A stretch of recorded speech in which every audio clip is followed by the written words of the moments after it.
On today's show, the Dallas Mavericks get a win against the Miami Heat. Their offense is now an NBA-level offense with the pieces they have right now. We'll explain today's 3 wins in a row, Locked On Mavs. This is Cooper Flagg, and you're listening to Locked On Mavs. Nick, that's a good question. Good morning, Isaac. All these changes, I still got my dog, Dwight Powell. Locked On Mavs, your daily Dallas Mavericks podcast. Part of the Locked On Podcast Network. Still can't leave you. Your team every day. I'm going to get a city like that. And welcome. You're Locked On to the Dallas Mavericks, where we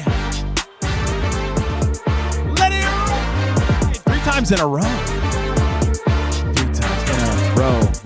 3 times in a row. Tanking, they said no. Tanking, they said no. Oh, your team every day. My name is Nick Angstadt, media member covering the Mavs for 10 years. Thanks for being an everydayer. Making Locked On Mavs your first listen each and every day. And making the Locked On Podcast Network the #1 sports podcast network out there. Today's episode is brought to you by Game Time. Download the Game Time app, create an account. Use the code LOCKEDONNBA to get $20 off your first purchase. Joining me, as always, the Postgame prodigy from the great Slightly Biased YouTube channel. What'd you see from the Dallas Mavericks tonight, Slightly Biased? I see technically the second longest win streak in the NBA. Incredible. We'll talk about the Mavs win against the Heat. We'll talk about Cooper Flagg coming up clutch again. We'll talk about Anthony Davis, 17 and 17. Hurting his hand again, but we'll see. It seemed like he came back and was all right. We'll obviously talk about Nembhard taking the Mavericks fandom by storm. Ryan Nembhard, and another incredible game from him. Klay Thompson, 5 threes in this one as well. Well, let's start here, Slightly Biased. Mavs get 3 wins in a row. If I had told you towards the beginning of the season, when the Mavericks were looking really terrible, that they would get wins against the Clippers, the Nuggets, and the Heat, back to back to back to back, you would be surprised. You would be, shocked. And if I told you that the Mavs had a really good offensive game against the Miami Heat, who are the #4 defense in the NBA, you would be shocked. Because the Mavericks offense is still number 30 in the NBA, according to offensive rating. They've been terrible. They've been bad. And yet now, the Mavericks offense has had 3 pretty good games for an NBA team. Pretty good for an NBA team, but incredible for this very team right here. And it's just Ryan Nembhard, Anthony Davis, Cooper Flagg. Mavs actually making some threes. They're 4 and 3 when they hit at least 16 threes. But they have some semblance of an NBA offense now. And wouldn't you know it, the Mavs look like an actual NBA team now. 4 and 3, you said? 4 and 3 when they hit at least 16 threes. That's actually kind of a bad, embarrassing stat. It's not good. It's not good, but hey, it's a winning record, and this team does not have one of those. Well, I wouldn't be surprised if you told me they beat the Clippers, because the Clippers are tire fire. But yeah, I mean, they've looked way better since AD's come back, and they've also just looked way better when he's been playing the 5, and I don't think it's a coincidence that, Ryan Nembhard has stepped into this role and life just looks so much easier for this team offensively. And it's kind of funny, too, because it's like their defense, I think, hasn't been as good as it was at times. Since adding Nembhard into the lineup, that makes sense to me because he is a negative defensive player. But they're still capable of clamping down and having entire halves like they did against Miami tonight, where Miami looked maybe the worst it's looked offensively all season long. So there's a decent basketball team hidden in here. There really is. That's it. That's really my only point today, is that the offense is now up to NBA level, because for weeks and weeks, maybe months, you and I sat on this very show and said after post games and we're like, that's not an NBA offense. That's not an NBA offense. That's not an NBA offense. And now here, we're seeing an NBA offense. And you said it too. Putting Anthony Davis at the 5 and having an actual point guard. Who would have thought that the 2 things this team was built around, not having a real point guard, which even when Kyrie comes back, he's not a natural point guard. He's a scoring guard that was great off of Luka because he was the natural point guard. And then Anthony Davis at the 5, when this team wanted to put 2 bigs together, and all summer we were like, all right, there's some advantages to doing this, but it really isn't the best thing for a team to do. Just play a point guard, play Anthony Davis at center. There it is. Yeah. And I mean, one of the things when they were having a really bad start to the season was we'd be a little bit more optimistic because, yeah, the defense is good and stuff. But they've really shown us next to nothing to be like, oh, well, they've got this and they've got this. And we were like, something would just have to magically happen. And I don't think we first saw Nembhard plugging in and being this like over the last couple of games. You know, we thought he'd maybe be good, but I mean, we're talking kind of a historic 2-game stretch. I know that's a very small sample, but a very good 2-game stretch from Nembhard here that has sort of turned things around dramatically.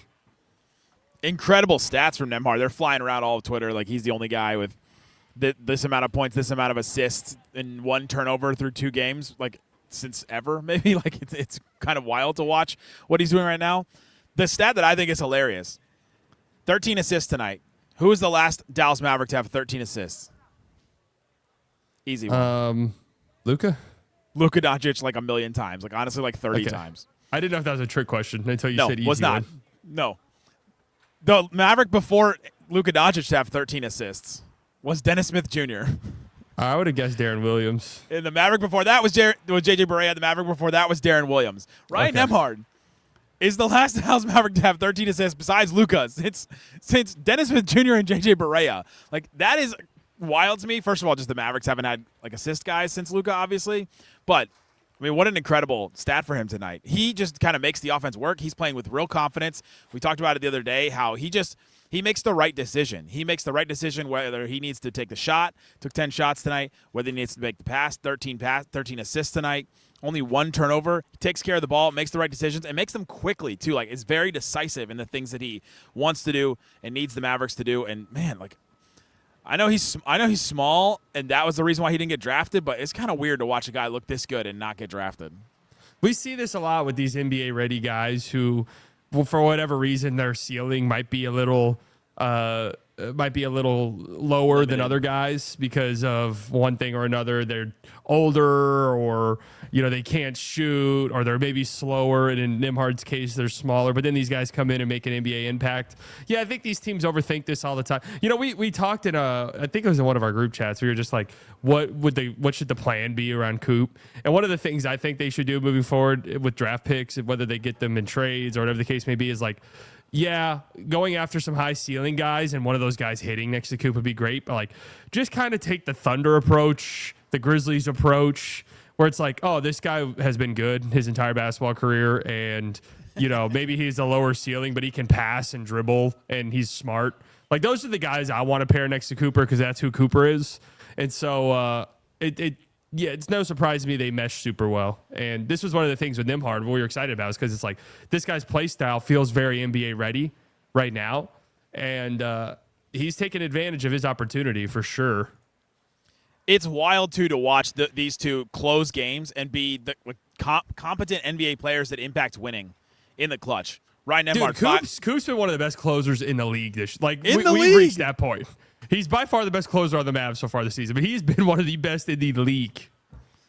At the beginning of the season, we were looking like, all right, who's going to be the closer for the Mavericks? They don't have this top end talent where they can actually close games. They lost all those clutch games. They've played another clutch game where they actually won tonight. But we were looking for one, and he was on the team, and it's Cooper Flagg. He had another 2 possessions in a row basically where he hit really big shots. A drive fadeaway over Davion Mitchell, and then a cut backdoor and got a shot off of an AD dish, and it was against this Miami zone that was giving them tons of problems in the fourth quarter. The Mavs were turning the ball over. Anthony Davis had 2 in a row. Flagg had 1 where they just tried to break this Miami zone, and it didn't work. I was actually looking at synergy numbers before today, and the Mavericks have been better offensively against zone than man so far this season, which I was kind of surprised by. And so when Miami threw out that zone, I was like, oh, well, the Mavs are good against this. And then they just looked awful when Miami was really going to that zone, and they kept it the whole fourth quarter basically. And the Mavs struggled, but Flagg got those 2 plays back-to-back, and it brought the Mavericks lead back up to 10, and that was a clutch moment for him. And had a couple big stops on Wiggins late in the game too. Yeah, I mean he's something else, man. He really is. His confidence is next level. He's 18 too. Can we do this whole thing again?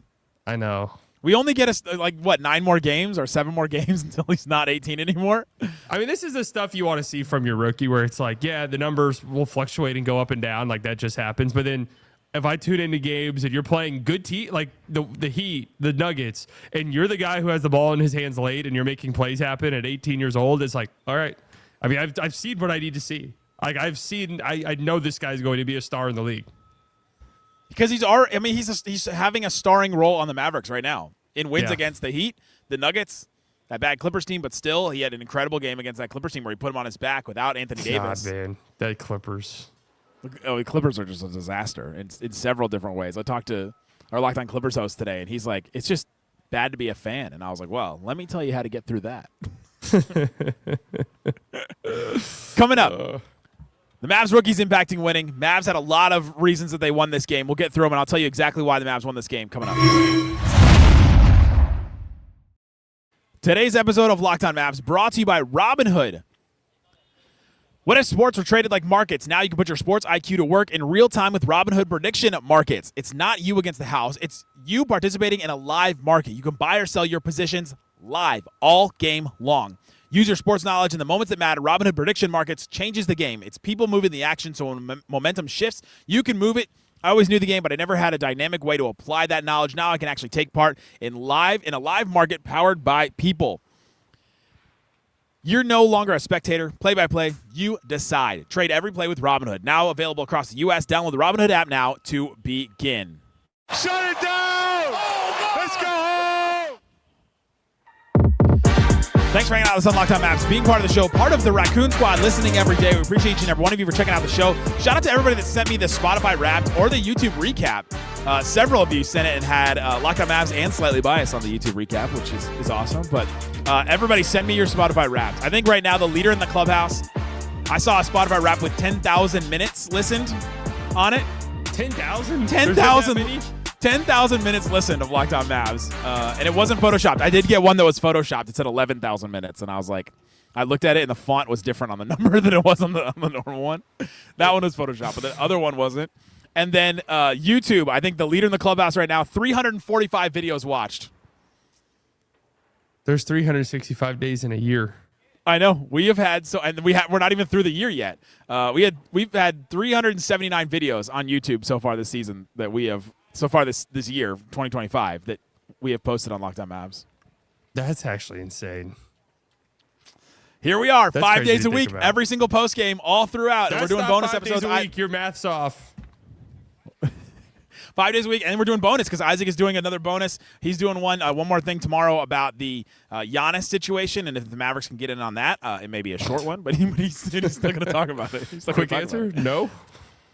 The Mavs had a bunch of different reasons they won this game, and we could start going through them. But 50% from three, when this team hits shots, I mean, it's hard to guard them because then all of a sudden they seem bigger. They seem like, that their drives to the rim are better, but their spacing. They finally have NBA level spacing. Like some of these drives that Cooper Flagg had, I was just looking back at the highlights and just seeing, there's four guys that are, one is in the dunker spot and three guys are on the perimeter, either on the the weak side or there's one behind it. Like there's just NBA level space now on this Mavericks team.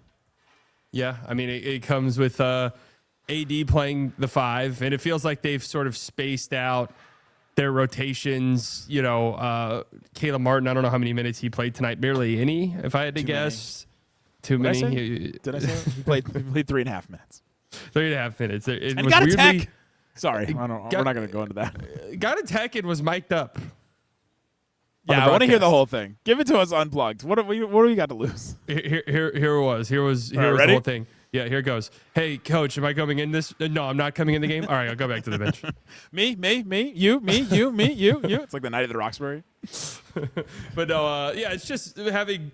I mean, Max Christie is just at this point one of the best spot up 3-point shooters in the entire association. Yes. Nembhard wasn't a shooter in college really, but has shot 40% from three in his senior year. Yeah, he did on low volume, but clearly had that in him and has shot well from 3 this year. I don't care that it says Naji Marshall's at 30%. Like I think those stats are lying to me. Like I really do. What in your heart is Naji Marshall's 3-point percentage? 37. He's above average. He's a confidence 47. Yeah, he is. But I think teams like his confidence and teams kind of have to respect it a little bit. I mean, he was 2 of 4 tonight, and Klay's been really good lately.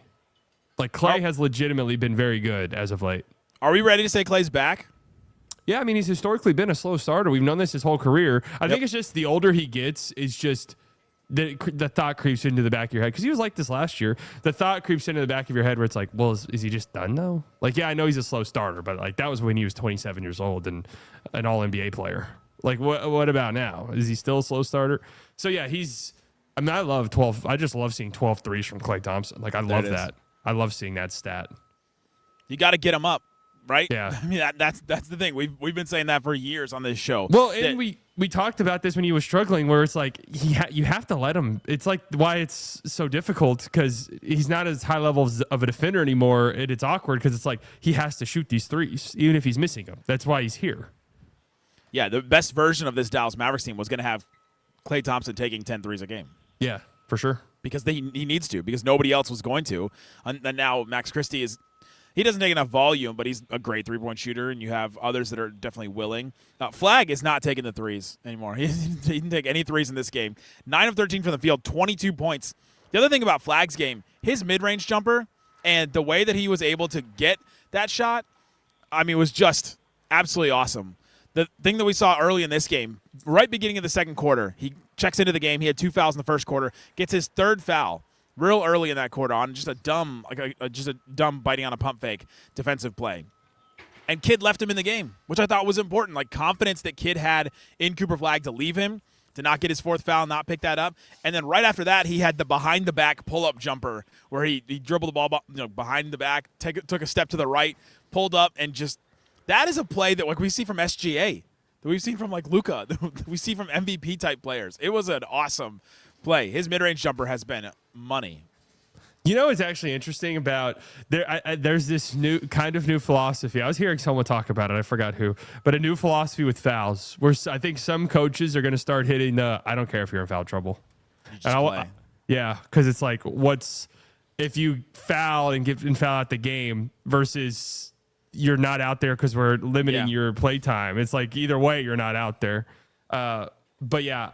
The mid-range, the mid-range one's for him because my sort of long-term vision for him is kind of the similar, obviously the Tatum thing comes up all the time, but like the Tatum thing and like he will grow into his body and become like this strong physical force.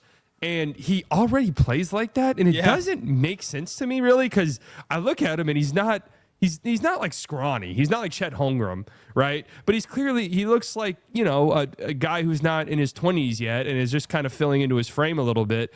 And it makes me wonder what this is going to look like in year 5 or 6 when he's had 5 or 6 years of NBA weight training and he's legitimately able to bully, like not just like bully ball, like I've got good positioning and I'm putting my shoulder into you, but like you're bouncing off of me now. That's when it's just going to be like, this mid-range game, living in this sort of the floater area, the rim. Like he's just, I didn't think he was going to be this prolific of a finisher right away. I thought that was going to be one of his weak spots. The two things that we talked about all summer were his handle and his finishing at the rim. We're like, those are things he's going to have to work on. And yet those have been 2 of his best skills in the NBA so far this season. The handle clearly needs some work still. Sure. But like that was always known. Well, we've seen him handle against – he got guarded by Davion Mitchell basically all game, which I found interesting that Spo had Davion Mitchell guarding Flagg and Wiggins guarding Nembhard. It's like they set it up to try for switches, and they just ended up just staying on them basically the whole game. Well, I feel like that is probably going to be how Coop's guarded a good amount. By Smalls? Especially like the Davion Mitchell types. But he's done well against them. Yeah. We've seen against Asar Thompson, Amen Thompson, Cason Wallace. We've seen him against these guys. As I was walking in today, you're talking about him being 18. As I was walking in, so Chime is the sponsor of the Mavericks, right? It's the Jersey Pass. Still no clue what it is. Jersey Pass. It's not a bank. It's not a bank, but you do get a card for it. I know. I'm like, what is this thing? There's like a billboard looking thing in the pavement in the sidewalk, and Cooper Flagg's holding up a Chime card. And you know what I thought as I was walking through? Is he even old enough to get that card? Well, somebody, you know what I mean? Like 6 months ago, he was probably like a year ago, he was probably not old enough to get a Chime card, and now he's holding up the card. Someone in my chat tonight asked if Cooper Flagg's old enough to curse, but I said, you know what? I don't know. We didn't have to worry about him in L.A. going out the night before because True. I mean, it worked for him. That's right. Hey, I'm just letting you know because I want to take care of my young superstar. If I get any win that he's out at a bar, I'm calling the police. I'm getting your liquor license revoked. Like it's shut. Your bar's getting shut down. So you better deny him at the door. Do not serve the Dallas Mavericks rookie. Because I'll be honest, one night I had some connections to Dallas. The Knicks were in town. This was years and years ago. And we got into this like bar that stayed open past 2 a.m. And I remember Frank Ntilikina was in there and he was like 19 years old. I think Alonzo Trier was in there and he was like 20. Was he better than Luka in the draft? Yes. And I was thinking to myself, we could get this place shut down if we really wanted to. We got a lot of leverage. We got a lot of leverage tonight. Man, people forget. People forget about Frank. They do. Not us, though. I don't ever forget about it. Coming up, Anthony Davis fought in this game. I'm just continue to be impressed by the way that Anthony Davis has transformed this team, basically, and him playing the 5 has been great for the Mavs. Tell you why. Today's episode of Locked On Mavs brought to you by Game Time. Download the Game Time app, create an account, use the code LOCKEDONNBA. You get $20 off your first purchase. All the World Cup is coming back to North America. It's coming to Dallas as well, or DFW, I guess. For the first time since 1994, with 48 teams for the first time ever, it's going to be massive. And let's be honest, getting tickets is usually the hardest part. It's probably going to be tough to get tickets to the World Cup here in Dallas. But that's why Game Time app is clutch like Cooper Flagg. Finally giving fans a chance to get the real advantage when snagging seats. You got to love Game Time. They have the view from your seat, so you see like this. Like if you're sitting in this section in 123, you're going to see this exact view right here that you're seeing if you're watching on YouTube. And you can see the price right at the beginning that you're going to pay at checkout. You got to love that as well. Take the guesswork out of buying World Cup tickets and every match, concert, event with Game Time. Download the Game Time app, create an account, use the code LOCKEDONNBA for $20 off your first purchase. Terms apply. Again, download the app. Make an account. Use the code LOCKEDONNBA, all one word, LOCKEDONNBA, for $20 off. Swipe, tap, ticket, go with Game Time. Shut it down! Let's go home! Thanks for hanging out with us on Locked On Mavs. We're talking about the Mavs win against the Heat. 3 wins in a row slightly. Let's go, man. I mean, what's your – so we have been in the camp that the Mavs should tank, and that's the best for their future. But after 3 wins, where are you? I mean, I still think that my version of tanking is just like trading away and getting things at the deadline and just letting this team play. I don't know about purposefully losing games. I mean, going into the year, I was strongly against tanking, strongly against the idea of it. And then obviously they looked the way they looked to start the year, and I was like, yeah, whatever, just tank. I mean, you're already doing it anyways, so like you might as well trade guys. Yeah, it's like they weren't playing well enough anyway. And Yeah. I mean, they still are, what, do you have the standings out there? Not that far off of the play-in right now. No, they're a game and a half out. I mean, there's like this clump of teams in the West that you'll probably find yourself in that will all have a chance to make the play-in tournament. And naturally, one of these teams ahead of you will get injured and fall out. Like we see it every year. So, yeah, I mean, like the teams below you, the Pelicans aren't going to be catching anybody. Yikes. God, they're 3-19, man. Jeez. Worst team in the NBA. Worst record in the NBA. Wow, that is unbelievable. Most losses. The Kings will probably actually end up getting worse because I'm assuming they'll just trade players.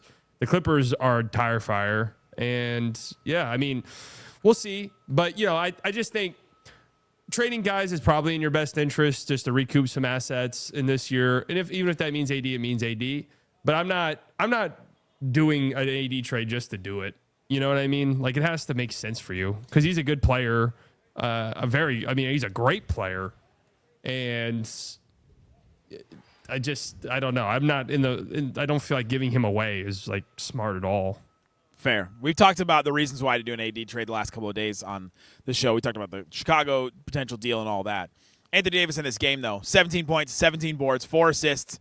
He did have 4 turnovers, but had 3 blocks and a steal. Hit 2 threes. They should just keep giving him more corner threes, like more right corner threes, because he's hit them and he barely ever gets that shot. But hey, if he's going to be a spacer out in the corner, that was pretty nice. Both of those threes. He just fights hard, and he just makes this team dynamic because the team is not dynamic when they don't have somebody like him. And yeah, you're going from. Excuse me, everyone, all Mavs fans. You're going from Dwight Powell and Musa Cisse to Anthony Davis. It's a big leap up in dynamicism, right? Yes. Yeah. Tonight was like this is why was voted a top 75 player ever and looked at as one of the greatest defensive players in the history of the game. And I thought defensively he was unbelievable tonight. Just the amount of times the Heat, the Heat run this gimmick offense where it's just like, we're not going to set screens. We're going to just sprint at the basket over and over and over. Like, that's what we're going to do. And you just saw the amount of times tonight the Mavs would, to the credit of their perimeter defenders, like cut off a driving lane, but also like a guy would get 2 feet in the paint and AD would be there, and it's all of a sudden a kick out. And not like a kick out to an open 3-point shooter, but more of just like a panicked, like, I'm not putting the shot up. I got to get it out of the paint. And then other times where you saw guys get to the paint and maybe beat their original defender, maybe get their original defender up in the air, and then AD is there to clean it up. Like, he was incredible defensively tonight. And, yeah, man, he's just... Him at the 5 just makes everything go. It would make more sense if the Mavs had like a Khalil Ware, for example, who was killing the Mavs tonight. If they had a Khalil Ware who could space the floor like that at his size, okay, that's different. But they don't have that guy, So it's just clunky. Right. And which is why Giannis trade wouldn't really make sense with the Mavs. But well, I mean, I don't know how a Giannis trade works without AD being in the trade. Right. But yeah, Anthony Davis at the 5 and a guard and a point guard. Just makes sense. Right, yeah. Everybody else falls into their places. Max Christie can be a spot-up shooter. Cooper Flagg can be an attacker, slasher. It just makes so much sense for this team to operate that way. But, man, Anthony Davis, and he had all that in 28 minutes. He hurt his hand again on a chase-down block where he was going after that block. And then it seemed like he smacked his hand on the bottom of the backboard. But he played the rest of the game. Seemed fine, except for as soon as he hit his hand and hurt it again, he came back in and airballed a 3, and then he started looking at his hand, and I was like, well, you can't really. I mean, that was a grenade. To be fair, that was a grenade. Were you gonna blame the hand on the airball 3? Oh yeah, duh. That's the most classic move in the book. Just look at your hand. What am I doing? I played football in middle school, unfortunately, 7th grade, 8th grade, B team, starting quarterback. We never scored a single touchdown. I never won a game.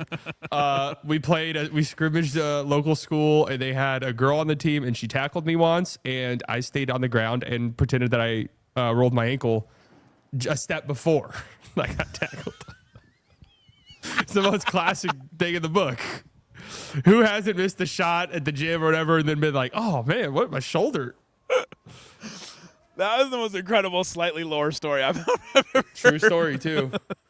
What was the girl's name? Do we know her? Oh, no idea. And her name was Alona Mar. I don't know who that is. I'm going to be real. Oh, she's the rugby girl that went viral online. Well, TikTok. That wouldn't be embarrassing. Any rugby girl could 100% tackle me right now. No two ways around. Alona Mar could tackle you for sure. Oh, for sure. I'm not ignorant to that. Oh my gosh, that's hilarious. But Anthony Davis fighting hard, playing hard, going out there, finishing around the rim. Big stuff from him. 17 boards. The Mavs need somebody that can do that. Also, who's the last player that had a 17-17 game for the Dallas Mavericks? I'm gonna guess Luka. A little bit of a trick question, but he's on the team. He's on the team. Gafford. Nope. Lively? Nope. Dwight Powell? Nope. 17 points, 17 rebounds? 17 rebounds. PJ? Oh, Naji. The knife. That's such a Naji thing. Isn't that wild? In March of this year, 2025, he had a 17-17 game. Couldn't tell you. We were drunk the whole rest of the last year. They said on the broadcast, like, yeah, Tyler Hero had 40 in this building back in February. I was like, I have no recollection of that at all. My client has no memory of that. I have no recollection of that. My memory is me. Hey, but speaking of Naji, I thought he was awesome tonight too. He just fits into that spot. Like another slasher. He had 18 points, 4 assists, 2 steals, hit 2 threes. Yeah. Just going to the rim. I mean, it just makes a lot of sense. I mean, yeah. He's just you really have a guard that can hit a mid-range jumper and run a pick and roll. You have a 3-point shooter in Max or Klay, a roller in Anthony Davis that's an elite roller, and 2 slashers. It's like you have a basketball team. Well, it's kind of like a throwback basketball team. It's like, we got our one shooter. I know. Well, but Anthony Davis hit 2 threes. Naji can hit threes. Nembhard hit threes. That is the only really one that doesn't funny. hit threes is the 18-year-old. That is really, yeah. To be fair, he did hit a foot on the line long too. I still think it's the thumb. Oh, that's true. That was a long two that was technically, that should have been a 3, but I think it's still the thumb. It's weird. I'm not worried at all about his 3 ball. Me either. It's gonna like there's gonna be a summer where they just rework it, you know, Yeah. and then he comes back and shoots 40% one year. It's weird because if like it's just so crazy that his finishing is so good. Because that was the one thing I thought that I would be concerned about. Where it was like this has to get so much better. Like he's got to get so much stronger, but it's just automatic. It's been great. We see this with college guys. It's one of the harder, most difficult things to kind of project because it's like if a guy has bad finishing numbers around the rim, it's like, okay, is that because in college, it's like, is that because, and Coops wasn't bad. They were just kind of a little bit underwhelming. It was his low thing among all the other incredible stats Right, he yeah. had. And it was like the one low thing was his finishing. Yeah, and it wasn't terrible. Again, it's like a half-court finishing. It's something that people always look at, but then it's hard because it's like, well, Coop did play with like Malawaj. Like the floor Just wasn't driving like at him. super spaced, you know? But when you get into an NBA environment and the floor is a little bit more spaced, now it's a different ball game entirely. Yeah. D'Angelo Russell, 15 minutes, hit 2 threes, 10 points, 2 assists off the bench. This is what I thought the Mavs. This is actually the very game I thought the Mavs would play, where you go, they make a lot of sense. D'Angelo Russell's doing a couple things, Klay's doing a couple things, Max is doing a couple things, and you're getting a lot from Anthony Davis, Flagg, and a guard. I thought the guard would be D'Angelo Russell. It turns out it's Ryan Nembhard. Yeah. I mean, knock on wood still, because there is the curse of. But Nembhard's played better than D'Lo or Brandon Williams ever did at any point this year. So, All right, last thing. We had Yogi Mania. We have Ryan Nembhard right now. We needed a name for it. Nimby. The Nemby Nirvana is the one that I'm going. I'm feeling. Nemby Frenzy, I think, is what our friend All Things Mavs said. I'm calling him Yimby. Yemby? Yes, in my backyard. What do you want the All American Rejects to come do a concert for you? Yes, in my backyard. Nemby. Nemby is more fun to type than it is to say, though. I'll have to say. Yeah, now but NIMBY is another thing where people say NIMBY. I'm a NIMBY, not in my backyard. Okay. It's like people who talk about public housing. Yeah, I want public housing, just NIMBY, not in my backyard. Oh, is that what Steph said that one time? Yes. So Steph's a NIMBY. So that's how I'm saying Ryan Nembhard is YIMBY. Yes, in my backyard. Oh, my gosh. Guys, thanks for hanging out with us on Lockdown Mavs. Go check out Daniel Gafford hurt again, by the way. Oh, yeah, we should talk about that. Daniel Gafford hurt his ankle again. He did walk to the locker room, which I thought was good. There was no, visible limp. But, yeah, it seems like he may be out for a little while. They haven't played Musa recently, which I thought has been kind of interesting. Is that a two-way thing? Maybe they don't want to convert him? I think he's active. I don't know. I actually don't know the difference between if he's active or not. Does he have to be on the injury report if he's not active? He's just a DNP CD and the box score, but that doesn't mean he was. I guess that doesn't mean he was active. Yeah, I don't know. I don't know how that works either. I got to figure that out. Thanks for listening to Lockdown Mavs. Go check out Slightly Biased, great YouTube channel. Send us your Spotify Wrapped or your YouTube recap. Love seeing all of those. Subscribe to the text line. There's a link in the description. Wherever you're listening, watching this. I don't know why I pointed. You can't see me. Guys, thanks for listening to Locked On Mavs. Peace out. Boom! Don't let this team get hot.